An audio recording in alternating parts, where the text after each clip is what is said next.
Background. My parents divorced when I, 18 male, was 3 because my dad was having an affair with my stepmom. My mom and stepmom were work rivals and strongly disliked each other even before the affair.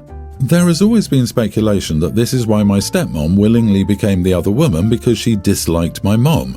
I was aware of this, and not because of my parents, but because of the drama that would kick off with my dad's side of the family. I was present for some of my dad's relatives' speculations about this. My parents did not get along after the affair, and tensions were high whenever my mom and stepmom were in the same room. My stepmom had 3 pregnancies that ended. The first 2 were, I guess, typical or normal loss, but the third one caused my stepmom a lot of medical issues, and that led to her being infertile, so she and my dad never got to have a living child together. After the third loss, my stepmom wanted me around because she wanted to feel like a parent, and she wanted to know she would still have me. She and my dad asked my mom if they could extend their time with me, and my mom laughed in her face and told her she didn't care what she'd been through and would not let me be used as a band-aid. My stepmom argued that she deserved compassion for what she was going through. It would be good for me to get that little extra attention and love since I wouldn't ever have siblings. My mom told her she'd never had compassion for her and didn't feel sorry for her. She told her she didn't deserve to be a mom after taking part in the end of my stability within my family. She did blame my dad too, but that has never been focused on as much by my dad and stepmom or his family. After that, my mom and stepmom were never in the same place together. They had third parties take care of exchanges of me until I was old enough to hop out of a car and into the home I was returning to. Once they realized I knew the details of what happened, my dad and stepmom were vocal about mom being cruel and hurtful to my stepmom, and that was why they weren't ever in the same room together. A few times I picked up on their desire for me to hate my mom for them, but I didn't. I tried to stay neutral, which my mom encourages, but if I have to pick, like with this, I'm team mom all the way. I'm graduating from high school in a couple of months, and my dad and stepmom brought up that my stepmom doesn't feel like she should be around my mom and doesn't want to be there with her. They told me they felt it would be best if I made it clear to my mom that she couldn't be there. I told them my mom would be there. Then my stepmom told me she can't be in the same room as her after what she did, so I said just don't come. I told her I wasn't going to beg her to be there. I wanted my mom there and they weren't going to stop me. They asked me how I could say that, knowing how mom treated my stepmom, and they asked me to be more compassionate. Am I the idiot? Not the idiot. Jesus, move away as soon as you can. I'm surprised you haven't asked to stay with your mom full time at some point. Where was your stepmom's compassion when she broke apart your family? I'm team mom too. Your mom deserved way better, and so did you. The cheaters ask how you can side with the victim cheated on because said victim fought back. Ha ha ha, the audacity, the entitlement, the victim complex. Wow, seriously. Even setting aside all the bad blood between your parents, as long as you have a good relationship with your parents, isn't it obvious you would prefer and choose them over any step-parent? Like that's just common sense. OP, they're adults here. Ask them why they can't have compassion for the kid being put in the middle who just wants his biological parents there at a major milestone in his life. Your mom owes your stepmom just as much consideration as your stepmom gave her when she decided to bang her husband. Hope your father will realize he should have been as neutral as you were and that he will set boundaries for his wife. She doesn't need to be at your graduation if she can't act like an adult, but your parents should be there for you. And what will happen when you get married? Is the stepmom going to demand that your mom not go too? Geez, team mom all the way. This is about my son Ryan. When Ryan was a senior in college, he told me one of his one-night stands told him she was pregnant. I told him we should get a DNA test to be sure that he is the father. So he did that, and when the results came back, he started to date her since he was the father. The woman, Shelley, has never liked me. The first time I met her, she commented that I must think so little of her to convince Ryan to get a DNA test. The relationship started on a horrible note. Shelley integrated into the family, but our relationship didn't warm up. Overall, I just avoided her for the most part. I was civil at events, but we were not buddies. They got engaged about 2 years ago. Around last Halloween, Shelley was telling the family I was saying horrible things about her. I wasn't. It was my word against hers, and my son gave me an ultimatum. I apologize or I won't be invited to the wedding. I refused to apologize for something I didn't do, so I was uninvited to their wedding. At Christmas, she told the family that if I was invited for the holidays, then they wouldn't come. There was a big drama and the family split the festivities into 2 days. My sister and husband have been on my side for all of this. The wedding is in 2 weeks. I received a call from Ryan last night. It boiled down to Shelley admitting to lying to him. She saw how sad he was that I wouldn't be at the wedding and told him the truth. He re-invited me to the wedding and I told him I was unsure and would think about it. I don't want to go to the wedding for several reasons. I don't support the wedding. I don't wish to be around my future daughter-in-law. I am very mad that she did this in the first place. My reputation in the family has been affected by her lies. And finally, she hasn't apologized. The truth is getting around the rest of the family and opinions are split. Some think I would be a jerk for not going and others think I'm justified in not going. Also, I'm still determining if I want a relationship with Ryan if he's with Shelley. Edit, all the family knows she lied. My son cleared that up with everyone, so my reputation is clear in that. Not the idiot. In my opinion, you should not go to the wedding until you get a proper apology from Shelley. She does not get to tell lies about you and then skate off scot-free. She owes you an apology. Let your son know this requirement as soon as possible. Make sure you get a proper apology, not a fake apology, e.g., I am sorry you felt that way about what I said. Your son should have gotten the truth from her before the invitations were sent out, and he proposed instead of waiting a couple of weeks before the wedding. Shelley is a piece of work. She should have remembered the golden rule about marrying into someone's family and not creating or causing trouble for family members. Honestly, tell your son you'll go to his next one. There will definitely be a next one if this is the person he's marrying. Ryan really needs to ask himself if he truly wants to be saddled with a lying troublemaker who may try to do something like this again to some other family member besides you. Ryan may have felt obligated to marry Shelley because he got her pregnant. Still, she's not entitled to expect to be treated as she wanted when she did the abusive lying. It's always scary when people are willing to lie through their teeth. Once you know someone is capable of that, how can you trust what they say? I genuinely would not go, but whatever you decide. Update: I've decided not to go. I don't believe it will be good for me, and I will explain to Ryan why I'm choosing this. I also don't think a wedding is the time to reconcile. I'll also explain that receiving no apology from either of them factors into my decision. Even if I got one now, I still will not go since I know it's forced. He is an adult. He will need to take the first steps to fix this, not me.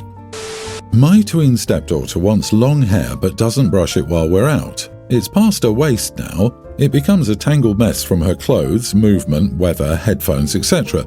She'll brush it in the morning at home but won't do it again later in the day or allow us to do it.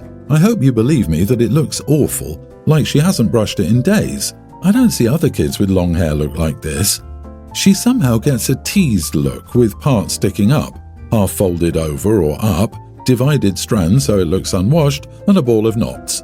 If she's at home, in the park, playing with kids physically or being active, then I don't care. She doesn't go out with her mom much. Her mom is a homebody and doesn't like crowds, events, spending money, etc. So her mom doesn't see or deal with this as much as we do. In contrast, my husband and I are very social and live events, and it's not a hardship to buy tickets or outings all the time. I know brushing hair in a restaurant or near other people is icky. I try to catch her in the bathroom or when we're not near others. I care because I think it makes her father and I look neglectful. I'm embarrassed. It's not about looks. We're a bit alternative looking, so I 100% wouldn't care if this was about style or expression. I care because she looks dirty, so it will reflect badly on us, the parents who are out with her. My husband just doesn't care. He doesn't care about looks. He's very blind to detail, such as house cleaning. He literally doesn't notice a dirty floor type of person. Plus, he says, but she brushes her hair in the morning. So I'm the nagging stepmom solely caring about my stepdaughter's hair.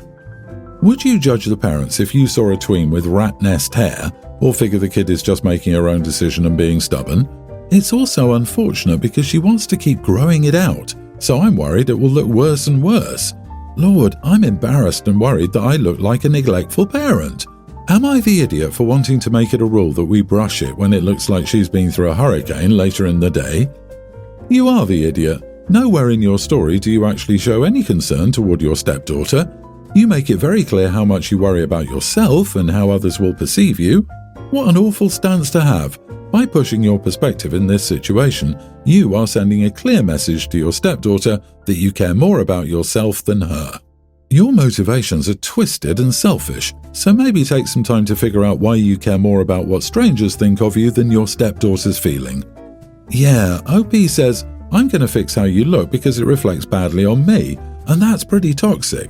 This is all about OP and not the stepdaughter. Hair is really not the hill to die on. Children often feel powerless in their lives, and hair is a way of exerting a small piece of control. It allows them to learn how to make decisions about their bodily autonomy without having permanent consequences. With respect, basic maintenance of hair is basic hygiene. You wouldn't want her running around with food all over her face or filthy clothes either. It's level 1 of self-care. Expecting a kid who's about to go into middle school to be able to have the hygiene level of a third grader has nothing to do with bodily autonomy.